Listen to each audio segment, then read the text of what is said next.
subject usually and drill down into it a little bit farther from a point of view of doing analysis as well as exposing more facts about something. So I'm not one of the independent media people that goes very super wide.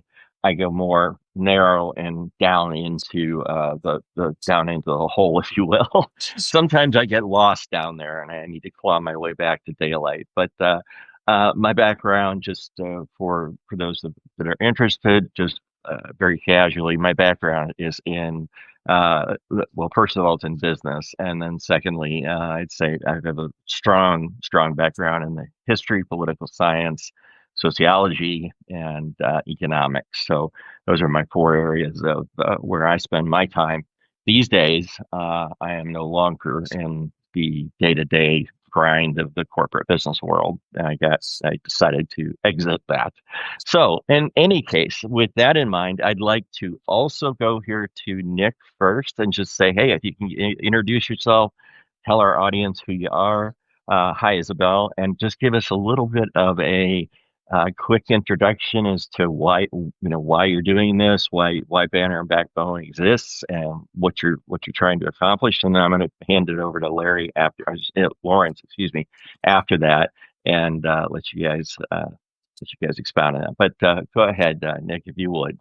Yeah. First, thanks, Rick, for having us on, having me here. I really, Yeah, Lawrence and absolutely. I are co-founders, two of the three co-founders of Banner and Backbone. Our third is Frederick Pogue, who,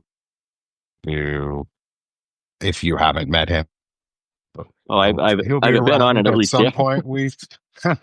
Right. We love Fred. But to introduce myself, I'm Nick Perro.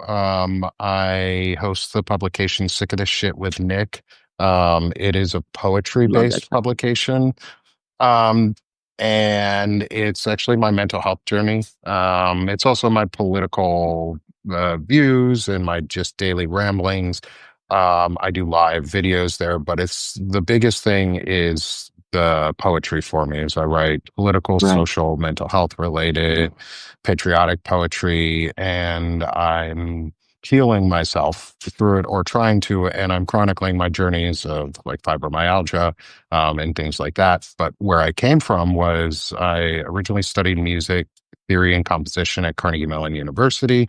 Wow. Um, I then went into the Army after graduating. The program I wanted to get into was way too expensive for me to get into. So I went into the Army. Um,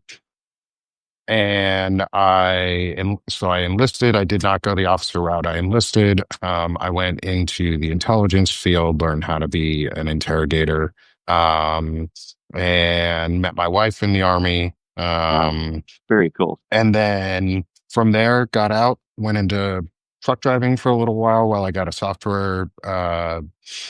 a degree in software engineering and computer science. Worked at Amazon. Um, Worked at a startup tech company. Was a senior software engineer Wow. for at the end about 6 years. Over 6 years in the software and tech field, fintech, health tech. I know a lot about what's behind the scenes, and it's scary. Yeah. Yes, it is. um, and how they don't follow banking regulations very well in what's going on in the world right now for in Epstein related shit. And then I lost my job 2 months ago. And I really started this publication like Mhm. full time. I'm a disabled veteran. I'm working to build this to a gig to be Yep. able to actually run this publication, Sick of This Shit with Nick full time. Plus, I was able to start Banner and Backbone with Very cool. Lawrence and Fred. And that was the three of us, our brainchild together. We all came at it independently almost at the same time. And we're like, Mm. hey, we have to do something. Like something needs to happen. And I've always thought about doing something like this. My dad was a history or is a U.S. history major. I learned a lot about it growing up. He's a retired full-bird colonel. My brothers both served. My cousins serve. We have a history of service in our family. Grandfathers both served. And so I I'm really sad to see everything that's going on in our country so much. Right. Um, and like the degradation of everything that I swore an oath to protect and that I learned about and loved and care about and want to protect. And so I couldn't shut up. Yeah. Like I like Hey, talking and I didn't want to shut up and I said it's for now my sure. turn. Like I've been told white guy like stop giving men microphones, but I was like, but the only ones who aren't listening to that are the ones who should be listening most. So I'm gonna pick up a microphone and be a good like do something hopefully that's better than what the shit is being spewed. And I've gotten to Mhm. find and build an incredible community of friends and Yep. other creators. Lawrence, specifically one of them, um, has become a really good friend. That's And it's great. something that I needed. And I love it. And I appreciate the fact that I've been able to find communities and build them like this. And I think we all need it. Yeah. And little LT to answer your question, my son's Yeah. is doing well. He had his first follow-up today. Um, and he's Fantastic. doing well. I truly appreciate all the support everyone has provided so far. To Sick of this shit with Nick and to my Venmo and other things to help us. Right. Um, and if you want to continue helping, I'm still obviously taking paid subscribers. I'd love to make this full time, and that helps pay for Mm. medical bills, Medical expenses. Yeah. like right away. Right. So, but it also helps just get the word out and the message Yeah. out. And Right. both Banner and Backbone, I'm trying to get. I put a lot of shows there now, Right. um, And because that's where they truly belong. mhm.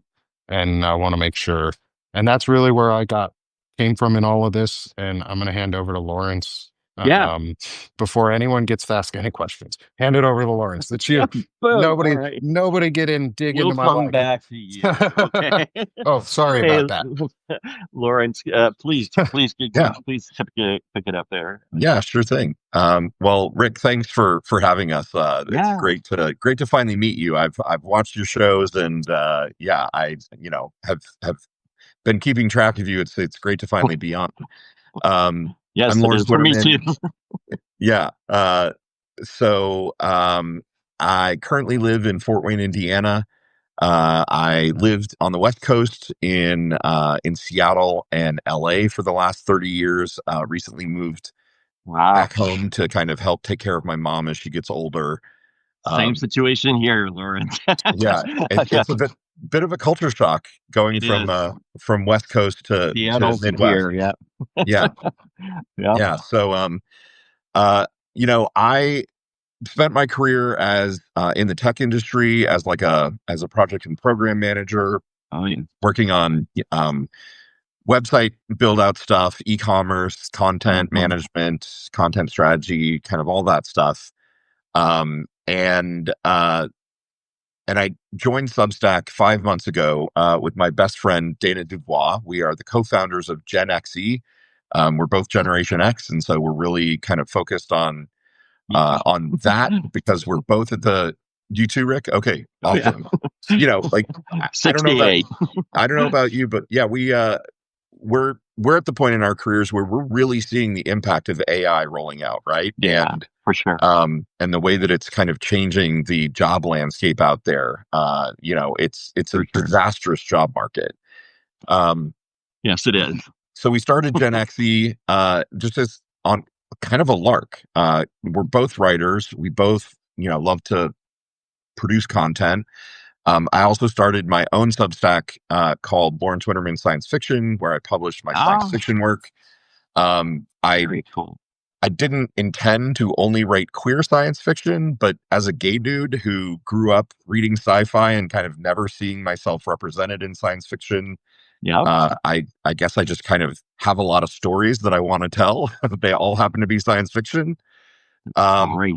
and then, like Nick said, I also with him and Frederick Pogue started Banner and Backbone because we've got to do something in this country. Like it's so obvious that we were off on the wrong track. And through my exposure to politics over the course of the last 20 years, the one thing that I've learned is that those people are not different from any of us. People in elected office are just people, and they're not smarter than us. They are not wiser than us.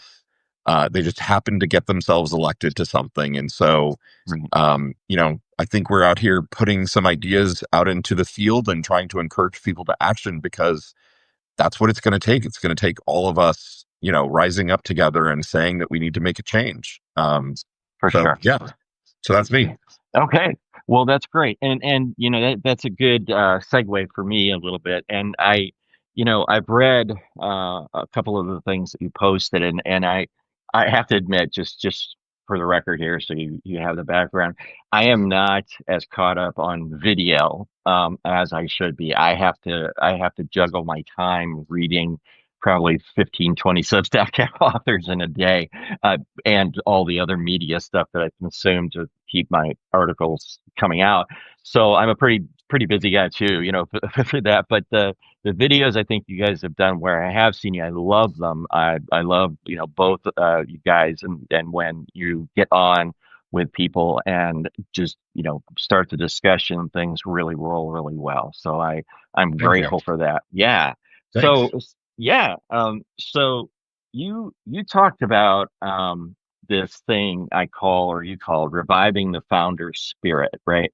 And it caught my eye, and I want to start here, if that's okay, because I think it's like the hook into Banner and Backbone of what you're doing. And at any point I say something, by the way, I want you guys to correct me right away if I'm wrong. Don't let me. I'm sure you will, but we just I want we to. don't let people get away We're with it. very shy. Right, right, Oh right. yeah, we're pretty shy here.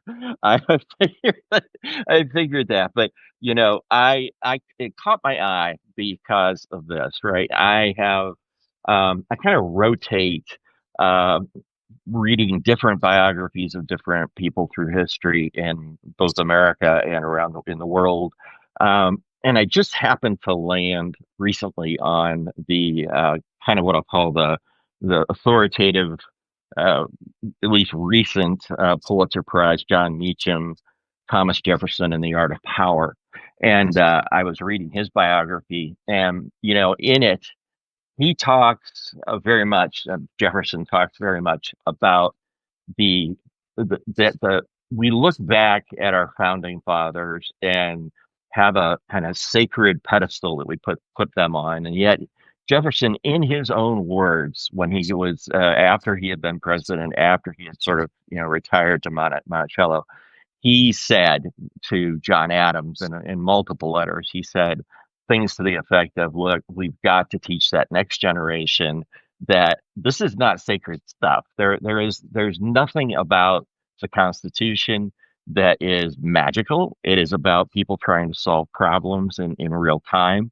It is about trying to come up with balance in our ways of governing each other. And I think it was Hamilton. I'm not sure. I could be misquoting this, but there was an idea by Hamilton floated in his lifetime that he said, where I believe it went like this. It was like that you can go, and this came from Thomas Paine to Hamilton. Basically, you can go from normal society, and that should limit what the good things are that you do, and can you want to work, you want to be prosperous, you want to have a good family and a good life, but our lesser instincts, our more basal instincts, are the domain of government, where it's to control or to limit our ability to screw up, as a big country or as a small country.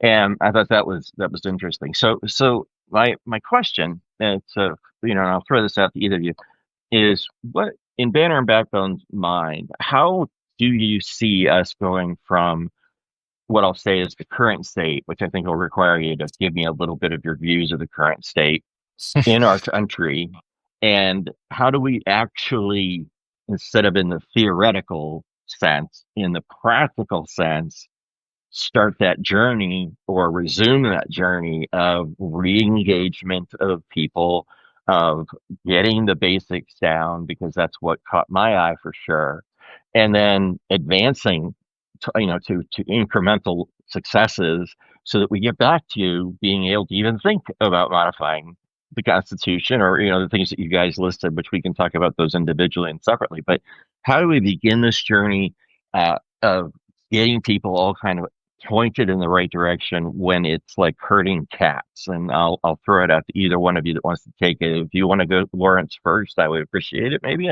if you feel like answering that question. Sure. Okay. Yeah.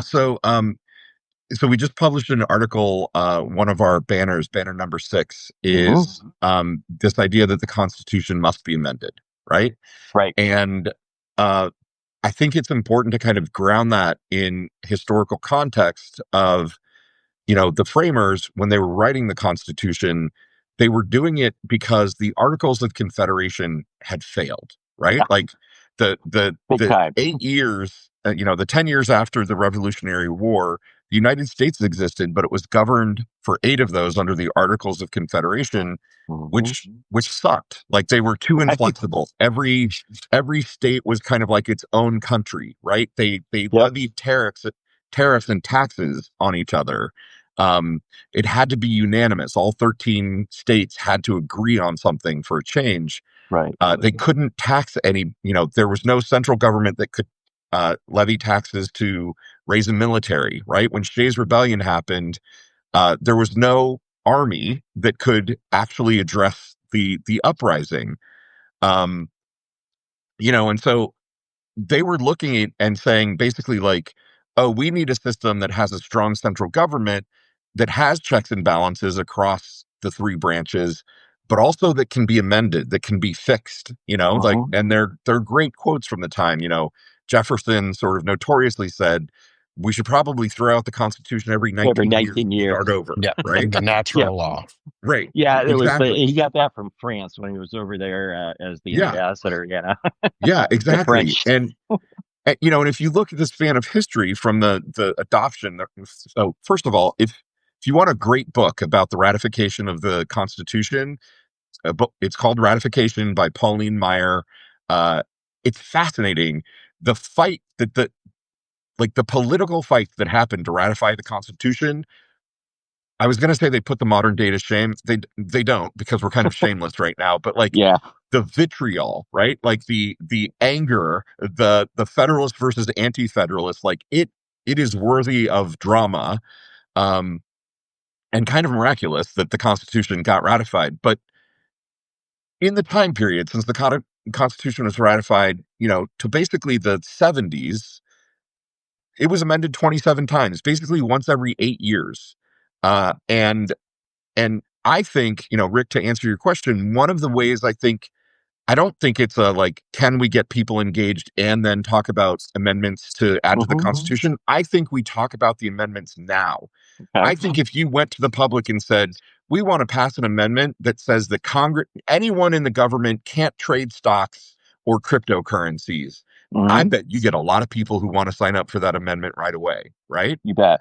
You know, So you've got sorry to interrupt you, yeah, Lawrence, but you've got here equal rights amendment, right to vote, birthright citizenship, right to privacy. And I'm just saying this for the viewers, so if you haven't read the article yet, Supreme Court reform, congressional term limits, ban on government stock trading, which you just talked about, ban on assault weapons, expansion of the House to scale to represent the population, and then a national referendum process. And I thought that was a brilliant collection of ideas to get people engaged. So please go on. I just wanted to kind of catch up the audience. I felt that would be a good point to insert in there. But yeah, that's an awesome Nick, I set of promise things. I'll stop here in a minute. No, go. This is good. I love it. Yeah. So those are 10 ideas that, if you look at, for as much as we could deduce polling on these topics, they're things that are at, 70, 80, 90% approval, that are timely and topical. Of the 27 amendments, they have all been about, with the exception of the 18th and the 21st, they've all been about improving the way government functions, clarifying the line of succession of the presidency, and expanding rights, right? Expanding rights to people and enfranchising more people.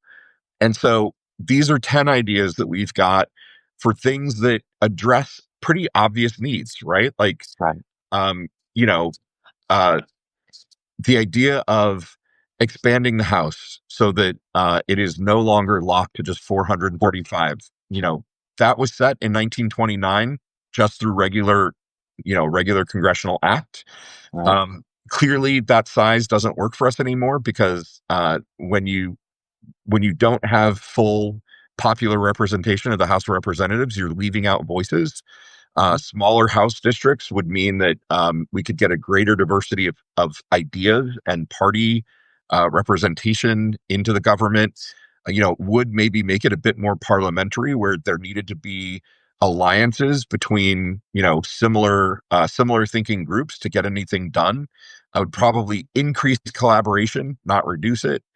So these are just some ideas that we've got that we think could be really popular. And the conversation of the Constitution is meant to be amended. It is Right. ahistorical that we have kept it frozen in place for the last 30 years. Right. So if I could interrupt you for just a question with a question, and that is, I think some of the questions coming up on the screen for me that I can see line up with where my thought process is on this. So it was capped at 435 for a couple of practical reasons at the time. They thought, okay, if this gets infinitely bigger, if we just keep expanding and adding, it will become chaos, right? Because 435 is already a pretty big number. And I know what that thinking was at that time, right? And I'm not saying it's right or wrong. I'm just saying that's what it seemed to be. So in this situation, like my question is, there's a couple of structural questions I have, and the first one is how do we deal with the what I'll call misalignment of I elect a representative geographically, but functionally they belong to committees that are disconnected from what might be inside my territory's interests, right? We may want, our big thing might be right here in Ohio, right in this county or in this territory, of higher living wage, standard minimum wage, and yet our Republican or Democratic representative gets in there and bang, they're on some military subcommittee doing work way over somewhere else, and they really have no influence of that.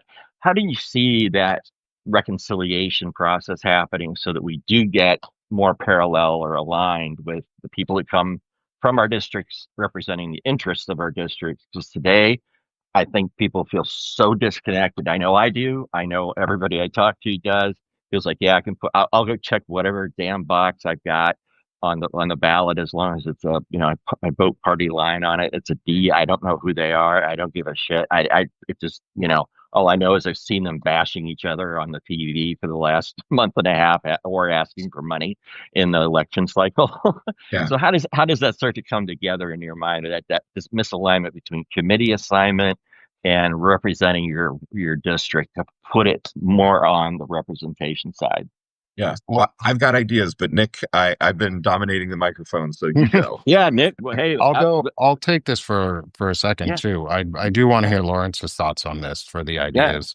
Um, my first idea is removing Citizens United and the access to money and So lobbying. 2010 gone. Is we need to reestablish the value that a vote is for a person and not a corporation, and a vote is one person, one vote, and that's all you get. Mm-hmm. And it's not one family, one vote. It's one person, one vote. One Why? eligible Okay, voter, one I vote. want to ask you that question because I'm sorry, I have to double click on that and go down one layer, which is why not, or why not? I should say why or why not one person per family versus one person per vote. What's Yes. your? Can you talk a Yeah. little bit about that? Yeah. I make that distinction that it's one person, one vote, and not one family, one vote, because the right wing and the fundamentalist wings of our country, specifically the nationalist Christo-fascists, don't want women to have the right to vote. So they want it to be a household vote where there's just the man's voice that Hmm. represents the entire voice of the House, and that's wrong. Right. So it's one person, one vote. Like if you are a person who is over the age of 18, you should be able to vote. And it's also not on you to prove at the time of voting that you're a citizen. It's on the government to prove at time of voting that it's on the government to prove that you're not. They Okay. have to go into the assumption because it's your right to vote shall not be infringed, which Right. means you Right. get the right to vote. Yes, Period, point absolutely. blank. You get the right to vote. It is on the government then to verify that you are who you say you are with a burden of proof that you are assumed to be a citizen unless Mm. they can prove otherwise. I know Right. that is a radical concept to some people, but it's backwards of voting rights right now. But I think the way that we reconcile it is first we get rid of money in Mhm. politics and return it to where there is not an unlimited funding source per candidate. And that Right. way, dark money, crypto is eliminated. I think we have to make it so that the election or the Federal Election Committee that does election campaign laws Hmm. needs to actually enforce campaign laws and enforce Hmm. donation laws and enforce reporting laws. And if they're refusing to do that, then we need to take it out of politicians' hands and citizens should be doing it and using FOIA requests and visible laws because what we have decided is that and I'll stop here in a second on this. What we have decided is that we are going to call corruption in this country Hmm. lobbying Hmm. and just legalize it. And that's what we have done. And that's why we get politicians who are, say, from middle of nowhere, Arkansas. I live in the Bentonville, Arkansas area. My politician is Steve Womack. He's a veteran. He could serve on an armed services committee. Like that would make sense because he represents us from a veteran's mindset. For sure. And But he does not deserve to be on an education committee because he's not an educator. And right. that's where we need to start. That's the next layer is not only do we get rid of the finances that are buying politicians to just do whatever laws or wording that the corporations want, Right. and you give it back to the people who actually understand what it is they're talking about. Like teachers and Yep. educators should be Right. on the education committees. Right. Medical professionals should be on the health committees, Right. HHS. I And yeah, I and I'll will. stop there, but it's all about that. It's about the money. Okay, and I agree. So I want to rewind just a step, and I hope the audience doesn't mind that I do this because I have been down this road in real life with a real person who was a real fundamentalist Christian nationalist. And I want you to go back to that one person, one vote thing for a minute and tell me your answer to the statement that he made when confronted with the question, well, what if, if it was one person, one person, one family vote, uh, and you and your wife disagreed, what would you do about that if we went down that road? What would you say to somebody in that mindset whose answer to that question, by the way, was, well, that's an issue for me and my wife to work out to get into agreement with whatever that is. And then the wife eventually said, I will go wherever my husband does with this, right? So my question is, I'm just curious if you were confronted with that fundamentalist guy, what would you say? Because I can tell you what I said, but it didn't work. Oh, So in I terms of like how to break yeah, how do break you through that. yeah, it's kind of a dissonance question because his mind is that, well, I now have a problem with my wife. We got to get an agreement with it. Da da da da da da. But you're back on the hey, it doesn't. Who cares? Who cares if Yes. she's different and you're one way and she's another? If you're MAGA and she's a Democrat or whatever, that shouldn't I matter. I would ask that person if they believe in the First Amendment. Yeah. They truly Okay. believe in the First Amendment, then your wife has to have her own independent vote Right. because that's Okay. freedom of speech. That is your protected right as freedom of speech, and it shall not be infringed. I And that's love it. that. I Just love leave it that. at that. If they want to believe in the Constitution, because then you are putting the onus back on them to defend their point against the Constitution, Right. and it reveals, are they truly for or Against it, anti-constitutional? And if one you're way or the other. anti-constitutional, then you can end the conversation there. They're not going to Right. ever agree with you, Right. and you just Right. stop extending your sphere of influence towards them. Right.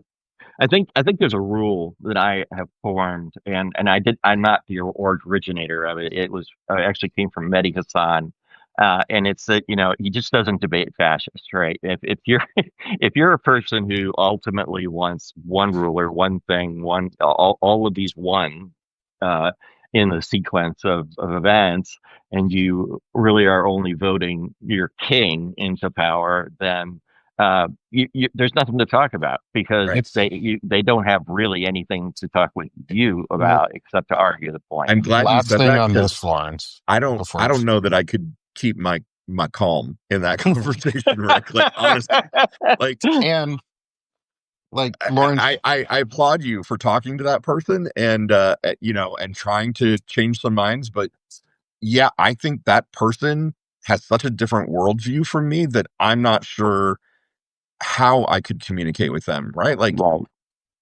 Like as Oh, a gay man, as a person who has dozens of women friends who are, maybe single moms in their 50s who absolutely have the smarts and the opinions and the rights and responsibilities and like I don't get how you could talk to people about right. not one person, one vote. Um, Right. I think And you're right. It's just so and it's fundamentally anti-constitutional. Why waste your breath? right. And to build on that point is like what Mehdi Hassan says in there is don't debate them. It's don't even, I go one step further. Don't even establish that they have a basis of argument. Like Sure. just Right. ignore their basis of argument and logic. Like Absolutely. when they come at you with, well, it would be a fundamental agreement that we'd have to do with my wife, and then the wife says, yeah, but I would do what my husband says. Well, there's no fundamental agreement there. He Right. doesn't believe she has personhood Right. and that Mhm. she deserves the same values as he does.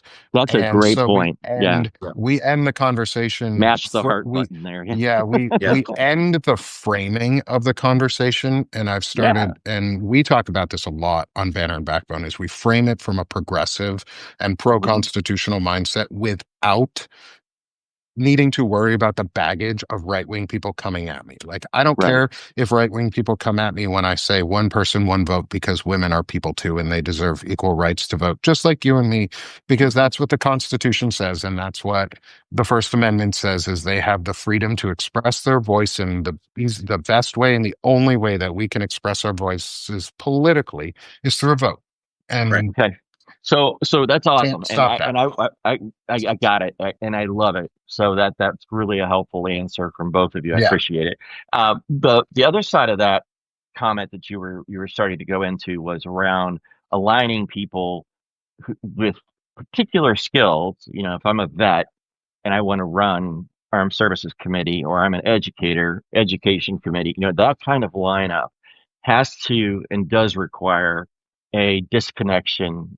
It basically, sorry if there's any young ones on the call, but you basically have to say fuck you to the corporations that have the dark money. You have to do it. And all I see right now today is a total reluctance to do that, because if they were not beholden in the Democratic Party to their donors that provide this money and fuel their campaign. If they were not beholden, they would, I think, be standing up more and more and more of them would be standing up more and more for our rights as citizens. But because we've got those donors that are PACs and dark money, and the Democrats are beholden to them, as well as Republicans. I'm not even talking about them right now.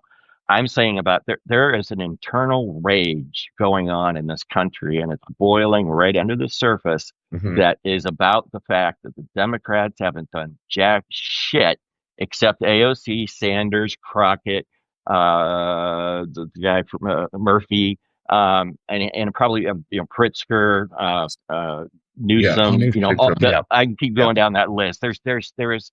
I don't even call those people Democrats. I call them super Democrats, because they're above and beyond the point where they're acting as beholden to a particular one single interest. They're actually looking at a larger swath. And you look at AOC, who does not have that corporate donor thing. She's asking for $5 in my inbox all the time, and she gets it a lot of the time. I try to help her out, but my point there is not that. It's that when you don't have that beholden nature, that trapped almost, they're almost slaves to it. Right. There seems to be hope that, when I look down this list of things to happen, that needs to happen, is you've got as far as amendments. I'm like, wow, how does that transpire? Is it literally? And here's my theory. Okay, you guys tell me what you think. Because my theory is this. My theory in a nutshell is we ought to co-opt or take over the weak Democratic National Committee with people who are one by one installed in there, and it's sort of like we don't ask, we just take power. You don't ask for power and receive it. You just go in and take it, because these guys have effed it up so far and so badly that I don't think we're going to recover in a Democratic Party sense. Now, I'd like you to argue with me if you think I'm crazy, or tell me if you think that's not as crazy as it sounds, but there seems to be a need for this fundamental radicalism to be applied right here in the moment Yeah. to our thinking that is not there right now. Look, And Rick, we have recent history to yep, prove your point, right? Which okay, is, I'm old enough to remember when Howard Dean ran for president in 2003, 2004, right? me too. I Yep, was a Dean delegate to the He National was my Convention for governor. Washington State. And, and and Howard Dean was not beholden to corporate interests. He was not beholden to big money. He didn't win the primary, right? yep, Very clearly, the powers that be did not want him to win that primary. But he then did ride a wave of popular enthusiasm to get installed as the Democratic National Committee chair. And yep, he probably had the most successful run as DNC chair in recent memory, because he said, we are going to run in all 50 states. We are yep, going to build up the party apparatus and the grassroots in all 50 states. And then Obama got elected in 2008, right? yeah, Kind of using that apparatus. And then the dumbest thing that Obama ever did was kicked, Howard Dean out of DNC chair and yeah, install, I don't remember, I think it was Terry I know, McAuliffe or somebody horrible, right? Like yeah. some corporatist Dem. And and they pulled back from the 50 state strategy. So I think you're And exactly right. and We now we need to have take Ken over. Martin. Yeah, we have Ken Martin, who's a paragon of nothing. Right. I cannot, He's I, he's weak. He needs to Yeah. yeah, resign. yeah. That's my call. Okay, It's all like right. to be honest, I think I agree. Like it's the thing we need to be we we're in a time when we cannot be playing by all the rules, but we can't, and this is the moments where we have to remember it's okay to play not by some of the rules as long as we're not ceding our moral and ethical values while doing it. Like it's And okay to usurp the DNC if yeah, all of us think it's the right thing to do yeah, because it's morally and ethically right to do it and save the country at the same time. Like it's yeah. okay to usurp the DNC who suck. Like Yeah, there's a and reason. John Stewart on the weekly show, was listening to one of his podcasts, and he's like, we need to find in the community somewhere of all the Democrats that are not currently involved in it, some vindictive prick to come up and take the job of the Right. DNC. So that I we already can. got them. I already know who He they said are. he said that kind of in a joking way, but in the back of my mind, I went click click. It's true. It's like Donald Trump goes, well, we're going to annex Greenland, and everybody freaks the fuck out, and but he's like, I don't give a shit. We're going to do it. And over the Democrat side, it's like, well, you can't do that because of parliamentarian procedure number 74.6 Right. subsection Right. 3. Holy shit. And we're having the wrong conversation at the wrong level, which is, if we're going to annex Greenland, then we're going to annex all of Washington D.C., including the White House, and kick you out. I mean, that kind of crazy shit has got Right. to Well, it's somehow come into play here with the passions, I guess, to get people yeah. lit. Well, it's one of those things like I think we already have the people who are ready, who are Yeah, there and who are ready, who really. aren't Okay. in the apparatus. I Yeah. think we have the people who could be primed and ready to take over. And this is just me saying this. They don't know I'm saying this. I'm friends with one of them, who I think would be primed to do this. Is I think Brian Tyler Cohen Oh and yeah, the Find Out podcast guys would be the right group of men, and I'm saying men, and I'm because it's only yeah, men in that group, right, with a equally, if not more powerful group of women yep, who are also just as committed. They could come in and usurp the DNC like that. They could right, win us every single primary. They could win. If Jess Piper was installed as the head of the DNC, we would win. We would yep, win in a day. yep, Actually, in fact, really the one who should head the DNC is Jess Piper. yeah. She would win every single election going forward because she's a rural Democrat who fucking knows what she's talking about, who understands that rural politics are American politics just as much as urban politics are American politics. And if we don't do both, we lose because we cede half of the country, if not more, at least in land mass and representative district mass. Like people forget that land So doesn't vote, but it sure is represented. oh, I, it does. So, okay, Larry, Lauren, I'm sorry. I keep doing that. I apologize, Lawrence. That's okay. Anyway, it's just a weird brain thing. Anyway, on my part. Anyway, but where I want to go with this is, yes, there is that. I believe that you have these people, there, or that they do exist, and the question though is, what's we have right now, probably I counted it last night while and researching another article. There are literally 73 organizations within the United States that have corporation charters who are all organizational in nature. In other words, what they do is organize protests, they organize fundraising, they organize it, and they are all, use my language warning, fucking disconnected. They do not talk to each other and they're independent. So my question for you guys is, in all this organizing that's going on for the next No Kings protest, for the next this protest, that protest, everything protest, how how do you see using the banner and backbone as kind of a catalyst to make some things happen? If you, or maybe not, maybe I'm suggesting the wrong thing. Well, How do you see that to happen? Becoming a force in that. here's my question to you. How Yeah, many people on this chat go to their local Democratic Party meeting? Hands up. yeah, I do. So I I, don't because mine sort of doesn't exist. then go make yeah, it. If you're talking about taking over the DNC, there's a way that you take over the DNC. You show up in your yeah, local county Democrats meeting and you go there, and it's a pain in the fucking ass because you will meet the dumbest people that you have ever met in your life who are all entitled to be there because they are right, also Democrats. And right. you go to those meetings and you make your case and you build Hmm. the grassroots literally from the grounds up. I mean, I But got energized by Howard Dean in 2003, 2004. And then I went home and I joined the local legislative district Democrats in, the 36th district Democrats in Seattle, right? mhm, And I stood for a communications chair and I won, and I went to every meeting and I proposed, all kinds of stuff, and I got voted up on things and I got voted down on things and I met people. right. That is the way that you make change in the party. If we want to take over the DNC, it's not just us sitting on our couches talking into our phones saying Jess Piper should be the chair of the DNC. Literally not the way it works. That was It left has to lamb on come from you. the grassroots. Yeah. You got to get yourself elected to shit. And even if the thing that you're getting yourself elected to is, the membership chair of your local Democratic Party, that's how you Right. start and that's how you do it.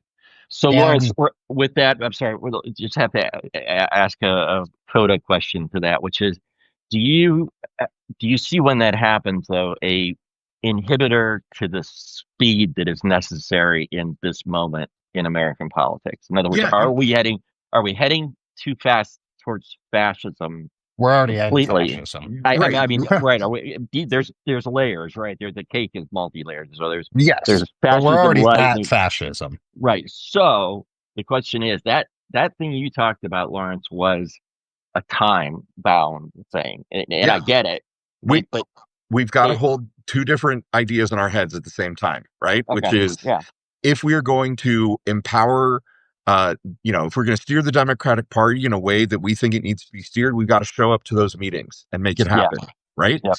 And unfortunately, I know from experience, you can't just show up. I mean, you can just show up at your state level Democratic Party meeting and kind of yell, but the way that you get power at those meetings is you go to the county level meetings first, Right. right? Okay. And so we need to do that. And also, we need to be fighting authoritarian fascism that is here in America. Sinclair Lewis was right. Like, could never Yep. happen here, but it did, and Yes. Yeah. it's happening. And we've got to fight that quickly. Like, I don't know how you reconcile those two things. I've got to get. I need a job. I'm currently unemployed. I need a Right. job, right? I Yeah. don't know how to have a job and then go to my Democratic Party meeting and also overthrow authoritarianism at the same time. It's gonna suck. Like, this is not what I had on my bingo card for my 50th, Right. right? Right. Like, Yeah. So let's And like let me I go to lost my job you. and I'm here doing this. Like that's right now, like I've registered with my local party and my county party. And I've actually met my county party executive. Um, and I need to follow up more is go to runforsomething.net also. Mhm. Like that's a big one. Like yeah, there's Yeah. two things that I'm gonna promote right now is runforsomething.net, which I'm not affiliated with in any way, Right. making sure that's clear. They are teaching candidates to run. They are Hmm. teaching you how to run a candidacy. And even if you don't want to run for something, sign up, fill it out, learn, because then you're going to be in a community where other people are actively engaged, which then gets you more engaged because then you'll go to your meetings because they'll be like, hey, come join us at the meeting. And maybe you don't run for something big, but you help somebody else's campaign win. Or Right. you get enthusiasm up. Or if you have platforms like this and there are people already running for things in your areas, you use it to amplify them. Like we are, and one of the things that I'm doing and working on with Walter Ryan, who's another contributor on the Banner and Backbone Media, Hmm. is he does a candidate interview series that he's doing. And Right. one of the things that Banner and Backbone can be used as a way to be an inflection point for people who are smaller candidacies who need to get their voice out there, who need to just have practice talking to people, get experience, but also sounding board good ideas Hmm. is local candidates. If you're running for something, and you are actually registered to start running for something or getting registered and in that process to run for something, reach out to one of us. Hmm. I'm opening that invitation. Reach out to me Hmm. and give me your profile about what you're running for, where you're running out of, and we'll interview you. And we won't Yeah. we're not charging you. Like that's the Right. thing is you Right. get free airtime. Like that's what it's going to take too. Is like Right. doing two things at once means we have to mix them together also. Like we have to be willing to call and say Jess Piper should be the Democratic chair right now. She's Yeah. not. So how do we get there? Like Lauren said, you go take over your local parties and you sign up for Run for Something, which is all about running for state and local elections, not federal. And that's the important thing. They're teaching you how to run for state and local office, which includes auditor, school board, dog catcher, sheriff, all of those. If you are Right. interested, city comptroller, if you are interested, go to that site and learn because then you help other people or you become interested. And that's how we do two things at once is we then have a flood of 1 million people we're like, oh my God, I want to join. I want to do this. I want to like learn about this. I'm going to go on and I'm going to talk about good ideas. And guess what? When we flood the airwaves with good ideas, we outweigh the That's shitty ideas. right. And that's where we make the most movement because we can't make all the movement all at once, but we can make an avalanche happen by pushing one rock at a time really quickly. well, One and one here's thing the you way. just said. Oh, go ahead, Lauren, Sorry, please. sorry, Rick. Here's the way those two things are connected, right? So, Nick, absolutely, like run for something, right? People should go out there and run for something. And then when you are actually running for something, you're going to say, great, now I got to go do doorbelling, right? I got to go door to door in my district, wherever I am, and actually, go talk to the voters. How do you do that? You go to your local Democratic Party, who should have voter rolls, right? They should literally have precinct committee officers for each little tiny jurisdiction, each voting jurisdiction in your area, and you can either run for something or you can go sign up for the Democratic Party and go to those meetings and get yourself elected as the precinct committee officer for your neighborhood, so that when the candidates come, you can go doorbell with them and say, oh, yeah, I'm Lawrence Winterman. I'm the PCO for this area. I know all my neighbors. Let me go introduce you to them. Like, that's how we actually make stuff happen. And Support isn't about money, it's about effort. it's about And showing that's up. something, yeah, Fred So Wellman says this is support isn't just money, it's putting you out there too. Like us doing this right now is so part of it. It's just one step though. Right. So that's awesome. I really appreciate. I think everybody appreciates hearing the nuts and bolts of the literal. Here's what we can mechanically do. I think I'd make two observations, and before I forget again, it's one keeps slipping my mind, which is the hell to get old. The actual thing that I see also with Banner and Backbone is an opportunity. Is that we talk about social media as a platform space, and it's an amplifier, right? And that, I think, if you've got the integration of a message, you've got the means to achieve that message, and you've got the goal that that message produces, all contained within kind of a triangle that you can deliver on in a regular basis, which is what I see you writing about here. I have all of your articles I've printed out. Obviously, like I said, I'm behind on your videos, but I will get caught up. But the idea there is that it's that communication, and it's that live, tactile, visceral, in your face. We're not talking around. We're not dancing around topics and bullshit. We're going to get right to it. We're going to talk about what the problems we're facing are. And I think that, you guys are dead, balls to rights. You're right on the money. And I love it because it is something not only with a short term, here's what you do, but also here's the vision. When we get to here's the amendments we need now, there's a machine underneath that to actually make that get delivered over time, right? And my other second comment was about, like, I just look at Barack Obama. I don't want to even talk about DJT at all, but let's just say Barack Obama for a moment. And I look at it and I go, he went from relative obscurity to I don't remember his whole history, so I apologize. But he didn't knock on doors with doorbells for very long. And there is for the very talented people that we have in this country who I think are sick of the fascist bullshit and want to move up the ladder and who could navigate political parties and structures very well. I think I don't think they need to start at ground level, necessarily or be there for very long. I look at Barack Obama, and he went from down here to up. You can't get any higher, Yeah. pretty damn quick. And I think we have so much talent and so much opportunity that it would be a shame to not leverage Banner and Backbone for its ability to do that. And I think there's a vision between you two, and I'm not sure. I don't have is it Frank? I believe Frederick Pogues. Frederick. Sorry, I got the first letter right. Frederick Pogue. We don't have him on today, but we certainly I want to in the future continue the conversation with respect to that, because I think it's really exciting. If you look at the opportunity space, we need to understand as a just general, here's how the mechanics work. Here's the ground floor, guys, and have the simplified explanations of it, but also be able to jet up the ladder, so to speak, and talk about the more complex issues that we're facing as a society that is immersed and getting deeper and deeper into fascism. And with it, one of my concerns I want to ask you about finally, I guess, is, what about the apathy that is built into the fascism conversion machine? I'll call it that for lack of a better way.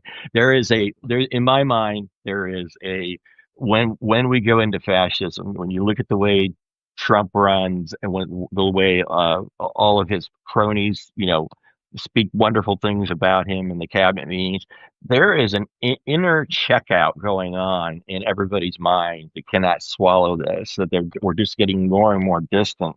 And and what is it that you think Banner and Backbone could engage with to help people not become apathetic or become disengaged and instead find hope. And I think that's maybe the wrong word, maybe the right word. I don't know. What do you think? Is that something that Banner and Backbone can be part of as the solution, or do you think it's kind of out of your wheelhouse there?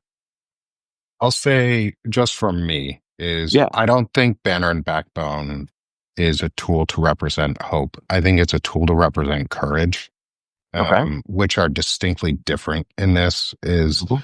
I don't have to be hopeful about the outcome of what might Mhm. happen to have courage to do the right thing.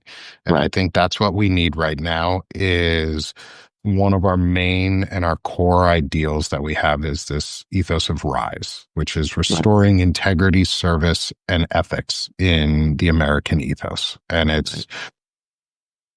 we have to do those things actively. Like it takes courage, it takes bravery, it takes just doing the easy thing is it takes the right thing in this case is Right. easy to do. Like it's easy to do the right thing. And that's to me, Banner and Backbone is about reminding everyone and being a space for everyone to take the first step to Mhm. enter back into this civic space. And remember that civics isn't a lofty goal. It's an everyday thing that we do organically and that we do through our communities and through building our networks online and in person. And it's free. It is So free and easy to do, and you can do it every day. that's a great response, Nick. I appreciate that. I do have a question though, because civics. If I look at the historical perspective, and I think both of you have talked about it, right? Civics, civics, consumerism, and politics. Those three things kind of intermix to make up and add maybe religion for some people in there, or spirituality or philosophy or whatever. But those are kind of all intertwined pillars within our daily lives, right? And you're speaking very practically about the one piece of it, which is the civics. And do you see that needs to connect across to the behaviors? In other words, let me put it in a very, very primal way.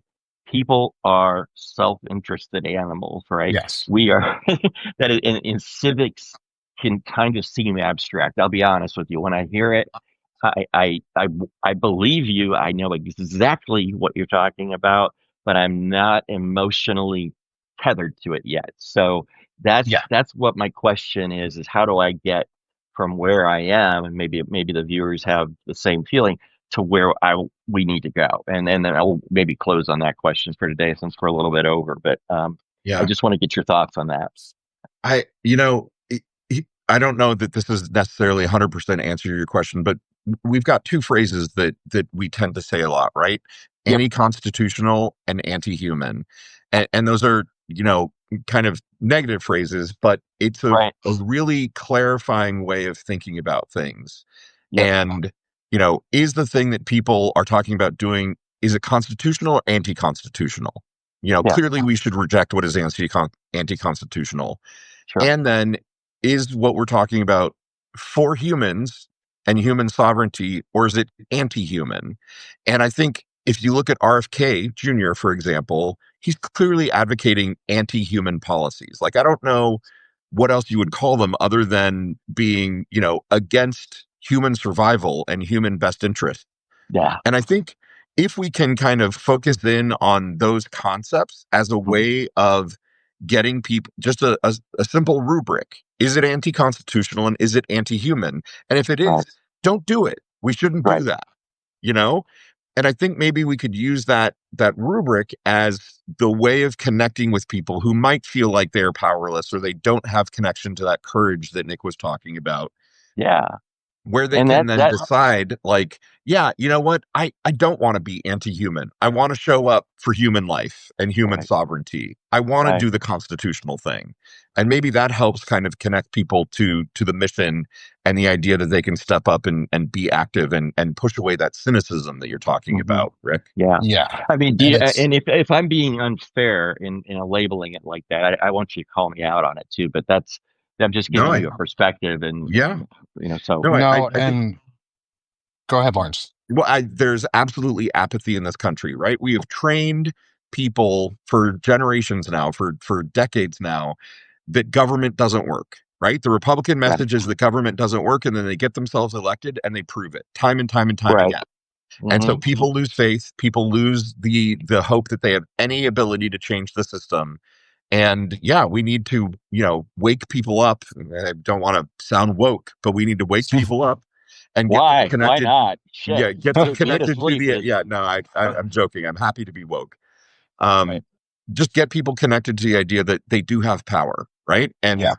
And if it comes down to it, we need to call a general strike, and every single one of us needs to stop working, stop producing, stop consuming, and just grind the gears of this nation to a halt for a week or two Do, or 10 or do however you long Yeah. it think, takes. And is there hope for us to be able to pull together these, I said 70 plus organizations are out there that are all planning, and some of them have general strikes in mind, right? And so it's it is, with Banner and Backbone as an amplifier and as an enabler and as starting at that kind of fundamental civics level, it I think has an enormous ability to grow exponentially fast to a large number of people when presented in the right thing. I mean, put this on YouTube, put this on everything that's out there, just blast it. Because when I first saw it, that was my train of thought was this is the thing that if there's anything, it's foundational enough that it makes sense and it's not theoretical and every step of the way has a literal thing to do about it. And the only thing I wish to be honest, I'm just gonna put my own, I may get in real trouble for this, guys, so but I would love to see a founding woman on your group right there. I would, along with you guys, just to have that voice well, because there's a I know you we got Ellie say we say only because it was the three of us who founded the right, network right, initially. However, Ellie Leonard and Melissa Corrigan are two of our main founding contributors. They were our right. first outside of the three of us.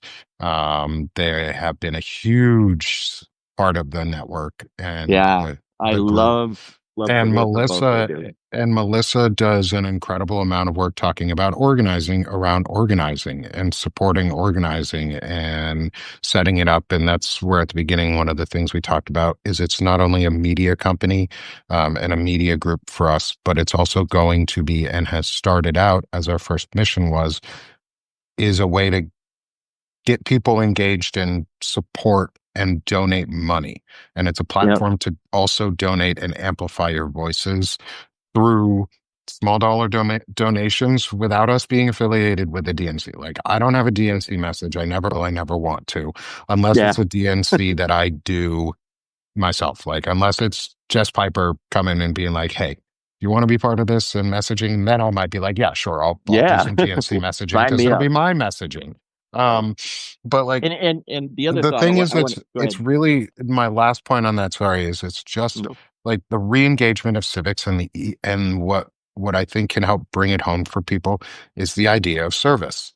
This Hmm. is about serving not only your community but yourself. It's serving your better interest by Right. bettering the community around you, and we've turned politics into a business and we need to and part of Banner and Backbone is restoring the idea that it is a service and Yeah. not a business.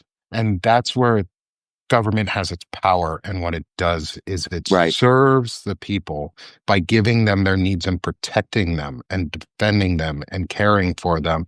And I think we can really quickly engage people because they're seeing really, really, really, really fast right now Hmm.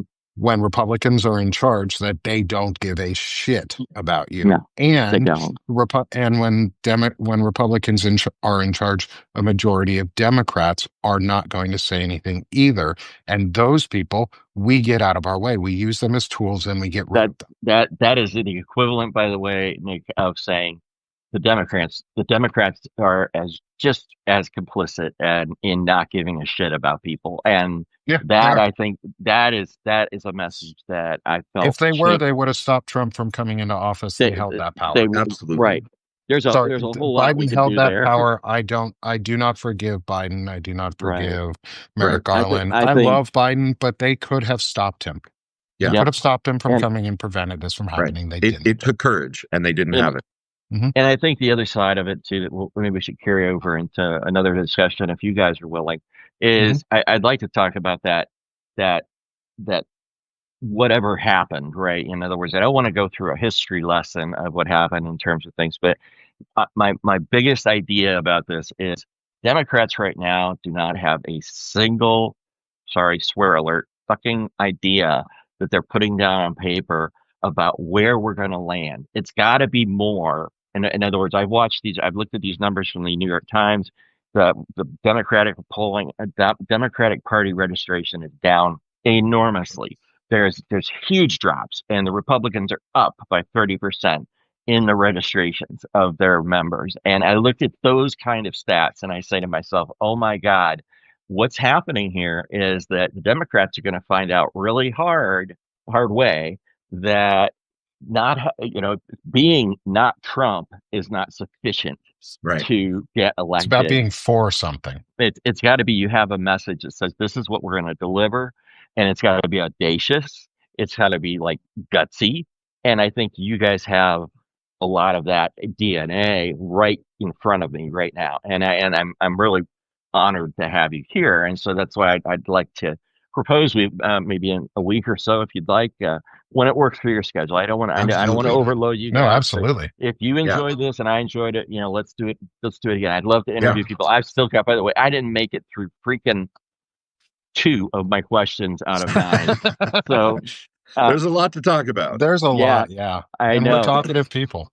Yes, we are, all of us, I think. So, we're at about 10 minutes after. I know people have to get going, but I am so thankful you both came, Nick and Lawrence. It has been a pleasure to talk to you. And if you don't mind, we're going to wrap it up. But I think I'll be in touch with you guys here. Maybe we can sort out a time next week, because I think we need to have this conversation to keep some momentum going around the types of things we've been talking about. If you agree, We'd love it. We'd love it. We'd love game it. with that. Yeah. Okay, We'd love to. sounds great. Thank you so much. I'm gonna end the call now. So have a great day, and we'll talk to you soon. Take care. Thanks, Thanks, Rick. Thanks everyone. everybody. Thanks everybody. Bye-bye.